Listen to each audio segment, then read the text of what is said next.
Adelina Berisha Pupus. Adelina do të na flas sot për marshojmë për njëna tjetrën. Adelina vjen nga rjeti i grave të Kosovës, sepse nesër me 8 mars nuk do të ketë fest, do të ketë marshim. Adelin, mirë se na erdhe. Mirë se gjeta e ditë. Na thuaj pse ky marsh, Adelin? Pse ky marsh? Marshojmë për njëna tjetrën. Ju e dini tashmë prej vitit 2016 është bërë tradicional ky organizim i marshit në thirrjen apo i organizuar nga kolektivi Marshojmë Festojmë.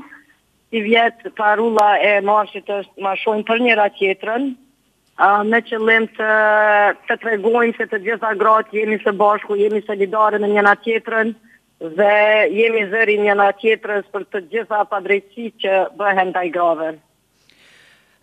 Kanë rezultate, Adelin, këto marshe, këto protesta? Çfarë rezultate sjellin ditëve në vazhdim?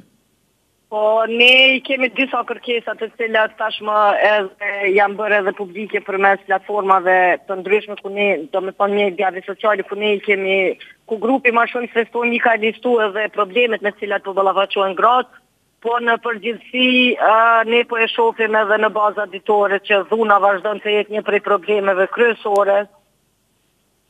Në anën tjetër, papunësia e grave është po ashtu shumë e madhe, qasja në trashëgimi, qasja në pronë, siguria e grave, të gjitha këto janë aspekte të cilat ende nuk i kemi të adresuar në shoqërinë kosovare dhe për këtë arsye kemi shumë arsye për me protestu, për me marshu, po edhe me kërku llogaridhënie, përgjegjësi, mbështetje nga institucionet, nga shoqëria dhe nga gjitha aktorët të cilët kanë një mandat për me ofru barazi gjinore në Kosovë. A mundemi ndonjëherë ta çrënjosim sistemin e shtypjes Kosovë?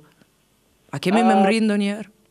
Ne po shpresojmë ditë dhe mendoj që edhe teme emisionin tonë në thirrje që i bën edhe ne edhe krejt bashk, ne që ja kemi javë vetës një përgjegjësi publike, jemi të punu drejt kësaj, mirë po në anën tjetër ka edhe shumë punë për më bo. Ka edhe shumë punë. Ne shpresojmë që të paktën fëmijët tonë kur të rritën në një shoqëri ku gjithë kanë me qenë barabartë.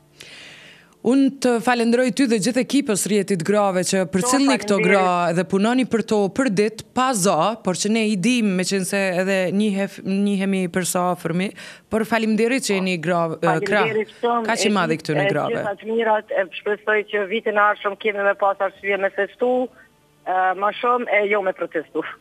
Në ora sa bëhet ftesa? Në ora 12 të shtunën nga sheshi Skënderbej 20 marshe. Nesër në ora 12, faleminderit shumë, urime ty kurorzimin të përqafi shumë.